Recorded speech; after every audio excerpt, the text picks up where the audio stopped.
ఆరోగ్యాభిలాషులందరికీ నా హృదయపూర్వక నమస్కారములు. ఈరోజు పైల్స్ తగ్గాలంటే మూలశంక వ్యాధి అంటారు కదా తెలుగులో, ఇలాంటివి తగ్గించుకోవాలంటే ఏం చేయాలో తెలుసుకోబోతున్నాం.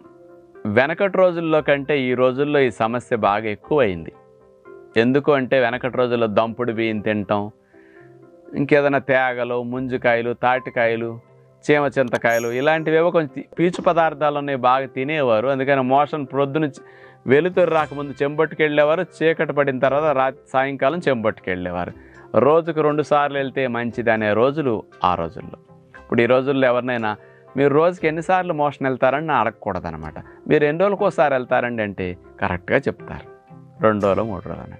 100కి 50% చూస్తే 2 డేస్కి అట్లా మోషన్ వెళుతున్నారు. ఇప్పుడు కారణం ఏమిటంటే మనం తినే ఆహారాలన్నీ రిఫైన్ చేసిన ఆహారాలు, పాలిష్ పట్టిన ఆహారాలు. అంచేత వీటిలో పీచులుండక ప్రేగులు శుభ్రం కావు, మలము కూడా గట్టిపడిపోతుంది. మలము పీచు పదార్థాలు లేని ఆహారాలు తిన్నప్పుడు జరగదు. హార్డ్గా జరగనప్పుడు దాన్ని గెంటటానికి మీరు ముక్కుతారు. ఎప్పుడైతే మలం నిలవ ఉంటుందో, ఇప్పుడు ఈరోజు తయారైనప్పుడు ఆహారం తిన్న 5-6 గంటల్లో మలం ప్రేగులోకి చేరుతుంది దాని వేస్ట్. అది మెత్తగా గుజ్జుగా ఉంటుంది. అది డెలివరీ పాయింట్కి వచ్చేసరికి 2 రోజులు 3 రోజులు పడుతున్నది. అంచేత ఈ 2-3 రోజుల్లో ఆ మలం ప్రేగులో హీట్కి, ప్రేగులు పీల్చుకునే గుణానికి ఆ మలములో ఉండే నీరు కూడా తగ్గిపోతుంది. కొంత నీరు ఎవాపరేట్ అయిపోతుంది. అంచేత మలం దగ్గరకు వచ్చేస్తూ ఉంటుంది. పొయ్యి మీద కూర వేస్తే గిన్నె నిండా ఉంటుంది. ముందు పావు గంటకు సగం అవుతుంది, ఇంకో పావు గంట సగం అవుతుంది, ఇంకో అరగంట వచ్చితే వేపుడే ఎంత అయి కూర్చుంటుంది. మోషన్ డ్రైగా వెళ్ళేవాళ్ళు, గట్టిగా వెళ్ళేవాళ్ళు, పెంటికిల్లాగా గోళీల్లాగా వెళ్ళేవాళ్ళకి ఈ ప్రేగుల్లో మలము సరిగా జరగదు. జరగని వీళ్ళ జరిపించటం కోసం ముక్కుతారు. ఈ ముక్కటం వల్ల రక్తనాళాలు చిట్లుతాయి. ఈ చిట్లైన రక్తనాళాల దగ్గర నుంచి రక్తము కారి ఆ రక్తము మోషన్లో పడుతూ ఉంటుంది. మోషన్లో పడటం వేరు, దానివల్ల కాకుండా ఆ చిట్లిన రక్తనాళాల దగ్గర నుంచి వచ్చి రక్తం గూడు కట్టుకుంటుంది. దాని మీద స్కిన్ ఫామ్ అవుతుంది. అందుకని హెమరాయిడ్స్ అంటారు. అందులో ఉన్నది రక్తపు గూడు. మూలశంక వ్యాధులు, పిలకల పైల్స్ అంటే ఏంటి? రక్తపు గూడు. ఎందుకు రక్తం పైన గూడు కట్టింది? రక్తనాళాల చిట్లి మోషన్ వెళ్ళేటప్పుడు ఆ రక్తనాళాల్లో రక్తం అట్లా గెడ్డ కట్టినప్పుడు దాని మీద కొన్ని రోజులు ఉండేసరికి ఆ స్కిన్ ఫామ్ అయిపోయి రక్తపు గూడు తయారవుతుంది అనమాట. ఇవి మలం ద్వారం నుంచి పై భాగం లోపల ఉంటే ఇంటర్నల్ పైల్స్ అంటారు. మలద్వారం బయట కొంచెం చేతికి తగులుతూ ఉంటే ఎక్స్టర్నల్ పైల్స్ అంటారు. ఇవి 2 రకాలు అనమాట.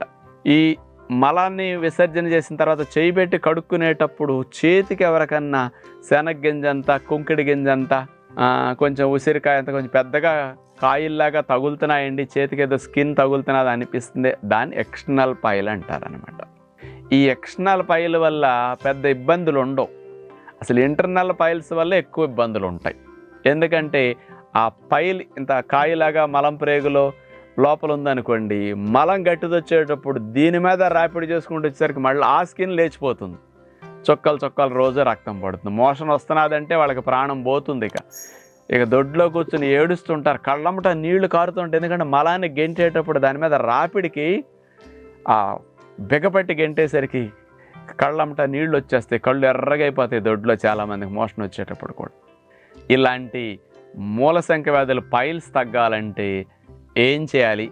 కొంత ఉపశమనానికి మీకు అవకాశానికి ఏమి న్యాచురోపతి మార్గాలు? మీరు ఫస్ట్ అసలు మొక్కకూడదు, గుర్తుపెట్టుకోవాలి. మాకు రాదు కదా అని మీరు అంటారు. వచ్చే టెక్నిక్ నేను చెప్తాను. మీరు ఫస్ట్ ట్రీట్మెంట్, బయటికి వచ్చే పిలకలు ఏమన్నా నొప్పిగా ఉండి అక్కడ మలద్వారం, కొంతమంది ముక్కేసరికండి మలద్వారం దగ్గర కూడా కండ పొడుచుకొచ్చేస్తుంది బయటికి, లేదా ముడ్డి భాగం అంత ఎర్రగా బయటకు వచ్చేస్తుంది. వాళ్ళ చేతికి ఎంత లావుగా తగులుతుందండి. మళ్ళీ కడుక్కొని ఏలు పెడుతూ వస్తే లోపలికి వెళుతుంది. అది ప్రొలాప్స్ అయిపోతుంది అనమాట.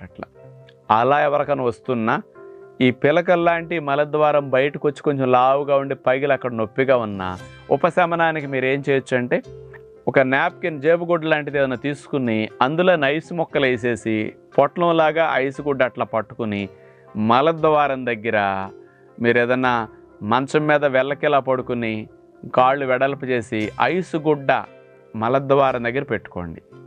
అట్లా పడుకుని హాయిగా తడిచిపోకుండా పరుపు అడుగున ఒక టవల దుప్పట పెట్టేస్తే ఈ ఐస్ నీళ్లు తడవకుండా ఉంటాయి పరుపుకి. అలా ఒక 10 నిమిషాలు పావుగంట ఐస్ పెట్టేస్తే మలద్వారం దగ్గర తీపు అంటే నొప్పితో గుంజుతూ ఉంటుంది. ఆ తీపు తగ్గటానికి అక్కడ మలద్వారం ప్రొలాప్స్ అవుతుంది కదా, కొంతమందికి బాగా ఇచ్చుకుని బయటకు వస్తున్నది కదా, అది బయటకు వచ్చిన పైల్స్ కూడా ముడుచుకోవటానికి ఈ ఐస్ పెట్టినప్పుడు చలికి షింక్ అవుతాయి, ముడుచుకుంటాయి. చూడండి బాగా చల్లగా ఉంది, మీరు ఎట్లా మునగరు తీసుకుంటారు? వేడిగా చెమటలు పడుతున్నాయి, గాలి ఆటలేదు, ఇట్లా విచ్చుకుంటారు. చలికి సంకోచించే గుణం ఉంది, మెకానిజం అది. అంచేత ఐస్ ట్రీట్మెంట్ అట్లా చేసేసుకునేసరికి ఆ భాగం అంతా షింక్ అవుతుంది.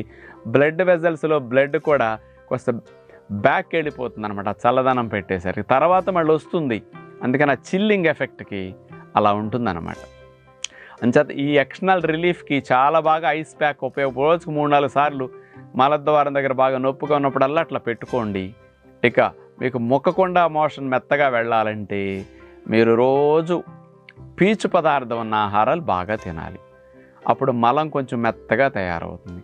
ఈ పైల్స్ బాధ ఎక్కువ ఉన్నప్పుడు బాగా సివియర్గా ఉంటాయి, బ్లడ్ పడుతున్నదండి, నొప్పి తీవ్రంగా ఉందన్నప్పుడు ఒక 4-3 రోజులన్నా జ్యూసులు తాగి ఫాస్టింగ్ చేయండి. 5 రోజులైనా సరే జ్యూసులు త్రాగుతుంటే అక్కడ ఇరిటేషన్ ఎక్కువ ఉండదు, జ్యూసులకు వచ్చే మలం గట్టి పడదు, ఇక ఉన్న మలం కూడా కొంచెం ఇబ్బంది లేకుండా వెళుతుంది అనమాట. అంచేత ఇలా తీవ్రత ఎక్కువ ఉండి బ్లడ్ బాగా పడుతున్నదండి, మోషన్ వస్తుంటే బాగా నొప్పిగా ఉంది, నా వల్ల కాదన్నప్పుడు తీవ్రత ఉంటే జ్యూస్ ఫాస్టింగ్, తర్వాత 4-5 రోజులు ఫ్రూట్ ఫాస్టింగ్ చేయండి. కాస్త సివియారిటీ తగ్గుతుంది అక్కడ, బాధ పోటు తగ్గటానికి. నాకు అలాంటి సమస్య ఏమి లేదులేండి, కాస్త మోషన్ మెత్తగా అయితే భవిష్యత్తులో రాకుండా అక్కడ ట్రబుల్ ఉంటుంది అనుకుంటే అలాంటి వారి జ్యూస్ ఫాస్టింగ్, ఫ్రూట్ ఫాస్టింగ్ మానేయచ్చు.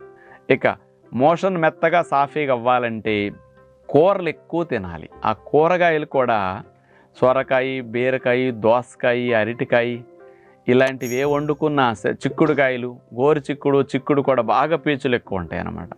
ఇట్లాంటివి దొరికినప్పుడు ఎక్కువ వండుకోండి తొక్కతో పాటు. వీటిని ఎక్కువగా తీసేసుకోండి, రోజు కూర ఎక్కువగా తినండి. అలాగే పప్పులు ఏదైనా వండుకుంటే కూడా పొట్టు తీయని కందిపప్పు, పొట్టు తీయని పెసరపప్పు అట్లాంటివి వాడండి, ఆ పొట్టు తినేయాలి మీరు. ఆడించిన మల్టీగ్రెయిన్ పిండి పుల్కాల్లో కూర ఎక్కువ తినండి, పీచులు బాగా ఉంటాయి అన్నమాట పుల్కాల్లో. అందుకని పుల్కాల పిండి కూర ఎక్కువ పెట్టుకు తిని కొంచెం కూరలు అన్నం లాంటిది ఓట్స్ అన్నం కానీ అంత పెట్టుకుని పెరుగేసుకోండి. కొంచెం మధ్యాహ్నం పూట ఇట్టాడు భోజనం చేయండి. మలబద్ధక సమస్య కొంచెం గట్టిగా మోషన్ వస్తున్నది, పెయిన్ ఉందన్నప్పుడు ఉదయం బ్రేక్ఫాస్ట్లో ఫ్రూట్స్, సాయంకాలం ఫ్రూట్స్ తీసుకోవచ్చు. ఇప్పుడు చెప్పింది సమస్య అంత తీవ్రంగా లేదులేండి, కొంచెం పైల్స్ ఉన్నాయి, మోషన్ మెత్తగా వెళ్ళాలి, గట్టిగా వెళుతున్నది అన్నవారు ఉదయం ఫ్రూట్స్, సాయంకాలం ఫ్రూట్స్, మధ్యాహ్నం ఇలా భోజనం చేయండి. సివియారిటీ బాగా ఎక్కువ ఉన్నప్పుడు మాత్రం 5 రోజులు, 4 రోజులు, 6 రోజులు జ్యూస్ ఫాస్టింగ్, 4-5 రోజులు ఫ్రూట్ ఫాస్టింగ్ చేసి ఇట్లా రావచ్చు. Next step. ఇక మోషన్ కొంచెం హార్డ్ తగ్గిపోయింది, ఇంకా అక్కడి నుంచి మీరు ఉదయం పూట మొలకెత్తిన విత్తనాలు బాగా తిన్నారనుకోండి. మొలకల్లో పీచు ఎక్కువ ఉంటుంది, ఎందుకంటే విత్తనాలన్నీ మనం ఏం పాడు చేయట్లేదు కదా, తొక్కతో పాటు తినేస్తున్నాం కదా మొలకలు వచ్చిన తర్వాత. అదంతా హై ఫైబర్ ఉంటుంది, మలం మెత్తగా తయారవుతుంది. అవి బొప్పాయి మొక్కలు ఇట్లాంటివి బాగా తీసుకోండి, వెజిటబుల్ జ్యూస్ లాంటివి త్రాగండి, చక్కగా పీచు పదార్థాలు ఉంటాయి. ఈవినింగ్ కూడా మీరు ఫ్రూట్స్ తినేటప్పుడు అండి కమలాలు నమిలేసి 4-3 కమలాలు పిప్పుతో పాటు మింగేయండి. దానిమ్మకాయ చక్కగా పిప్పుతో పాటు మింగేయండి, 2 జామ పళ్ళు గింజలతో పాటు మింగేసేయండి. ఇలాంటి 3 ఫ్రూట్స్ చాలా మంచిది అనమాట, మోషన్ మెత్తగా గట్టిగా వెళ్ళకూడదు అనుకునే వారికి. ఈ పైల్స్తో ఇబ్బంది పడేవారు మలం మెత్తగా పల్చగా వెళ్ళాలంటే ఈ డైట్ ఇట్లా ఉండాలి. ఇక మీరు మొక్కకుండా మోషన్ వెళ్ళాలంటే నీళ్ల టెక్నిక్ ప్రయోగించాలి. ఆహార నియమాలతో పాటు ఇలా ఏం చేయాలప్పుడు, ఉదయం లేచిన వెంటనే యూరిన్కి వెళ్ళొచ్చి గోరువెచ్చని నీళ్లు 1.5 లీటర్ తీసుకోండి సుమారుగా.